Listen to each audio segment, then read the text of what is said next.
मैंने बहुत अच्छा एक्सपेक्ट नहीं किया था या किया पर हुआ नहीं कि सर जी पेपर तो बढ़िया गए हैं, रिजल्ट पास होने वाला है, कॉमन है या बेसिक है जो एडवांस लेवल पे वैसे बेटर है, उन कॉमन टॉपिक्स पे वर्क करो और कुछ स्किल। हाँ जी मेरे सीएमए वाले बच्चों, very very good morning, good evening, good afternoon. मैं आपका दोस्त, आपका होस्ट सी अनु सिंह तोमर आज बहुत इंपॉर्टेंट वीडियो लेके आपके सामने हाजिर हूं। मेरे बच्चों, हमारे एग्जाम हो चुके हैं जून 26 वालों के बच्चों के सीएमए फाउंडेशन के स्पेशली एग्जाम खत्म हो गए। सर पेपर हो गए, सब कुछ बढ़िया से हुआ, कुछ बच्चों के पेपर अच्छे गए, कुछ पेपर को थोड़ा बहुत ओके ओके गए, कुछ बच्चों के हो सकता है नेगेटिव भी गए कि अच्छे नहीं गए, जैसा एक्सपेक्ट किया था वैसे नहीं गए।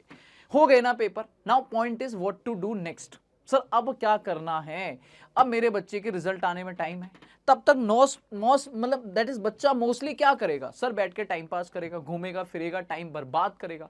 बाबू ये ना बहुत क्रूशियल टाइम है तेरी अगली जर्नी का, ठीक है? एग्जाम होने के बाद और रिजल्ट होने के जो बीच का गैप होता है सर जी, उसको बहुत बेहतरीन तरीके से मैनेज किया जा सकता है with the skills, with the planning, कि आप उसे आगे कैसे प्लान करोगे। तो मैं आज आपके साथ मेरे बच्चे एक प्रॉपर प्लान लेके हाजिर हूं कि आपको अब क्या करना है, अब मेरा बच्चा आगे क्या करेगा। तो सर जी बिना देरी के साथ में शुरू करते हैं हम आज का सेशन कि सर जी अगर मेरे एग्जाम हो गए अब मेरे बच्चे को क्या करना चाहिए। Let's begin.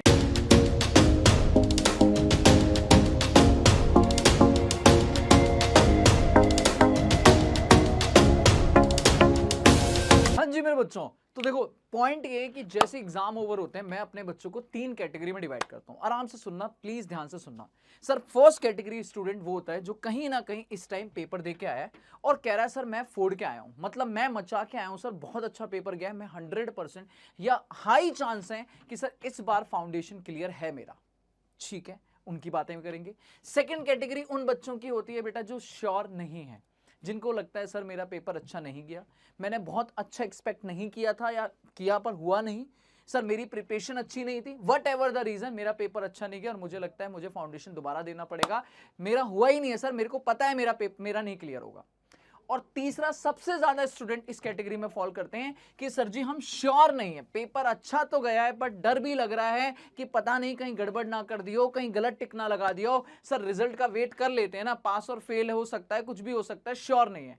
या तो आप श्योर हो कि सक्सेस हो, या श्योर हो आप नॉट सक्सेस हो, या अनसक्सेस पे दैट इज श्योर नहीं हो, अनश्योर हो। तो 3 कैटेगरी में मेरे स्टूडेंट है। अब मैं करता हूं फर्स्ट कैटेगरी वाले बच्चे की, अगर तू श्योर है कि सर जी पेपर तो बढ़िया गए हैं, रिजल्ट पास होने वाला है, तो बाबू क्या करेगा? एंजॉय करेगा? हाँ, रिजल्ट तक एंजॉय करेगा? नहीं सर, हम करेंगे इंटर की प्रिपरेशन शुरू। बेटा 2-3 दिन दे रहा हूं तेरे को, एंजॉय कर ले, मक्खन से एंजॉय कर ले, जैसे करना है कर ले, लेकिन उसके बाद बेटा उसके बाद तुझे अपनी पढ़ाई शुरू करनी है। मतलब पढ़ाई शुरू करनी है मतलब क्या? इंटर की प्रिपरेशन शुरू करनी है, ठीक है ना? क्लासेस स्टार्ट कर दे, आपके जो भी इंटर के किसी आपके सीनियर्स बुक्स हैं या ऑनलाइन बुक्स हैं उन्हें निकाल और एटलीस्ट एक सब्जेक्ट 2 सब्जेक्ट की प्रिपरेशन शुरू कर दे। नाउ सेकंड कैटेगरी आती है बेटा जिनको लगता है कि नहीं यार मेरा तो नहीं होगा, मेरे तो एग्जाम नहीं होंगे, मेरे तो एग्जाम अच्छे नहीं गए हैं, मेरा रिजल्ट नेगेटिव आएगा और मुझे बहुत अच्छा है कि नहीं होगा सर, नहीं होगा। तो क्या करना है? तो बेटा फिर वेट मत करो, 2-3 दिन बैठो, एनालाइज करो क्या प्रॉब्लम रही, जो आपने जूनियर टाइम दिया उसमें क्या प्रॉब्लम रही, कहां प्रॉब्लम रही आपकी, क्या क्या आपका रिवीजन नहीं हुआ, आपका कोर्स कंप्लीट नहीं हुआ, आपने प्रैक्टिस सफिशिएंट नहीं करी। प्लानिंग करो और प्रिपरेशन स्टार्ट करो फाउंडेशन दिसंबर की। फाउंडेशन दिसंबर की प्रिपरेशन शुरू करो। दिक्कत है बेटा, अगर डेडिकेटेड बैच चाहिए तो हमारा बैच भी ले सकते हो, डीसी लाइन के ऐप पे जाके आपको डेडिकेटेड बैच भी मिल जाएगा अगर आपको चाहिए। लेकिन अपनी प्रिपरेशन शुरू करो मेरे बच्चे, टाइम वेस्ट मत करो।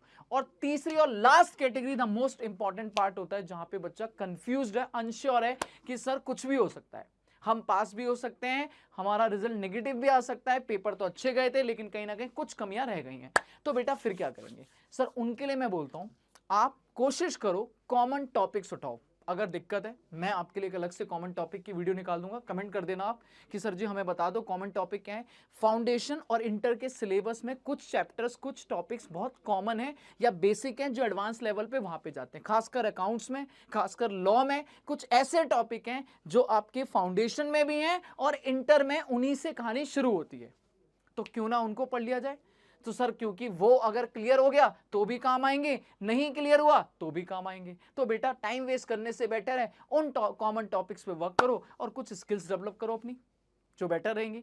तो बेटा ये 3 तरीके की कैटेगरी है और मुझे लगता है मेरा बच्चा इन तीनों में से एक कैटेगरी में फॉल करेगा ही करेगा और पक्की बात है उसके हिसाब से अपना प्लान कर सकता है। थैंक यू सो मच मेरे बच्चों, होप सो आपको ये तीनों बात समझ आ गई होंगी और अपनी जो भी आप किस कैटेगरी में फॉल कर रहे हो जल्दी से उसकी प्रिपरेशन शुरू करो। अगर आपको पूरा इंटर तैयार पढ़ना है, इंटर की प्रिपरेशन शुरू करो। फाउंडेशन पे है तो फाउंडेशन शुरू करो और अगर कंफ्यूज हो तो बेटा कॉमन टॉपिक पे काम करो।